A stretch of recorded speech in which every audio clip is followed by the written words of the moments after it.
କାହିଁକି ବନ୍ଦ ହେବାକୁ ଯାଉଛି ଓଡ଼ିଶାର ନମ୍ବର 1 ସିରିଏଲ୍ ମଧୁର ସଂସାର। ଏହାର କାରଣ ଜାଣିବାକୁ ଚାହୁଁଥିଲେ ଭିଡ଼ିଓଟି ପୁରା ନିଶ୍ଚୟ ଦେଖନ୍ତୁ, ବିଲକୁଲ ବି ସ୍କିପ୍ କରନ୍ତୁ ନାହିଁ। ତ ହେ ଗାଇସ୍, କେମିତି ଅଛନ୍ତି ଆପଣମାନେ? ହୋପ୍ ସମସ୍ତେ ବହୁତ ଭଲରେ ଥିବେ, ଭଲରେ ରହିବା ମଧ୍ୟ ଦରକାର।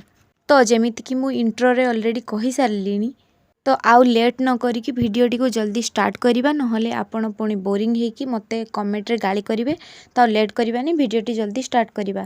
ତ ଯେମିତିକି ମୁଁ ଏବେ କହିଲି, ଓଡ଼ିଶାର ନମ୍ବର 1 ଚ୍ୟାନେଲ୍ ଜି ସାର୍ଥକରେ ସନ୍ଧ୍ୟା 7ଟାରେ ପ୍ରସାରିତ ହେଉଥିବା ମଧୁର ସଂସାର ସିରିଏଲ୍ ଖୁବ୍ ଶୀଘ୍ର ବିଦାୟ ନେବାକୁ ଯାଉଛି ଟିଭି ଜଗତରୁ। କିଛି ଓଡ଼ିଶାବାସୀ ତ ଏହି ସିରିଏଲ୍ର ବନ୍ଦ ହେବା ଖବର ବିଷୟରେ ଜାଣିନାହାନ୍ତି ଏବଂ କିଛି ଜାଣିଲା ପରେ ବି ସେମାନଙ୍କର ଡାଉଟ୍ ଅଛି କି କାହିଁକି ମାତ୍ର ସିରିଏଲ୍ର 6 ମାସ ପରେ ହିଁ ସିରିଏଲ୍ଟି ବନ୍ଦ ହେବାକୁ ଯାଉଛି। ତ ଆପଣ ବିଲକୁଲ ବି ଟେନସନ୍ ନିଅନ୍ତୁନି।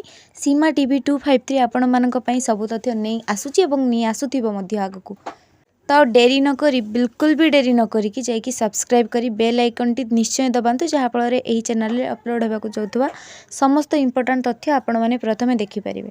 ତ ମଧୁ ଏବଂ ମାନସଙ୍କ ଯୋଡ଼ି ତ ଆପଣମାନେ ଟିଭି ପରଦାରେ ପ୍ରାୟ 6 ମାସ ହେଲାଣି ଦେଖି ଆସୁଛନ୍ତି ଏବଂ ସନ୍ଧ୍ୟା 7ଟାରେ ଆପଣମାନଙ୍କର ଅଭ୍ୟାସ ହେଇଯାଇଥିବ ସେହି ସିରିଏଲ୍ଟିକୁ ଦେଖିବାକୁ। ମୁଁ ବୁଝିପାରୁଛି ଆପଣଙ୍କ ମନରେ ବହୁତ ବଡ଼ ଆଘାତ ଲାଗିଥିବ ଶୁଣିକି, ଯେଉଁମାନେ କାହାର ସେଇଟା ଫେଭରେଟ୍ ସିରିଏଲ୍ ମଧ୍ୟ ହୋଇଥିବ।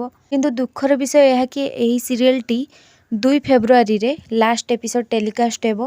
ଏହାର କାରଣ ହେଉଛି ସିରିଏଲ୍ର ଟିଆର୍ପି ବହୁତ ଦିନରୁ କମି ଆସୁଛି। ପ୍ରଥମ ଦିନରୁ ହିଁ ସିରିଏଲ୍ ଏତେ ଫେମସ୍ ନଥିଲା କିମ୍ବା ଏତେ ଟିଆର୍ପି ଆଣୁନଥିଲା, ଯେଉଁଥିପାଇଁ କି ସିରିଏଲ୍ଟି ଅଧିକ ଆଗକୁ ଯାଇପାରିନଥିଲା। ଯେଉଁ ଏହାର ବିପରୀତ ତରଙ୍ଗରେ ଯେଉଁ ସିରିଏଲ୍ ତୁ ରାଜା ମୁରାଣୀ, ୟା ଅପେକ୍ଷା ଅଧିକ ତାର ଟିଆର୍ପି। ଯେଉଁଥି ଏହାର ବଡ଼ କାରଣ ହେଉଛି କେବଳ ଆଉ କେବଳ ଟିଆର୍ପି।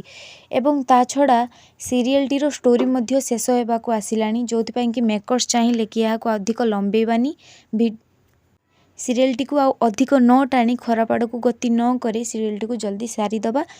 ତ ଆପଣମାନେ ମଧୁର ସଂସାର ସିରିଏଲ୍ଟି ଦେଖନ୍ତି ନା ନାହିଁ, କମେଣ୍ଟରେ ନିଶ୍ଚୟ ଜଣାନ୍ତୁ। ମଧୁ ଏବଂ ମାନସ ଯୋଡ଼ିକୁ କେତେ ମିସ୍ କରିବେ। Thank you, bye bye.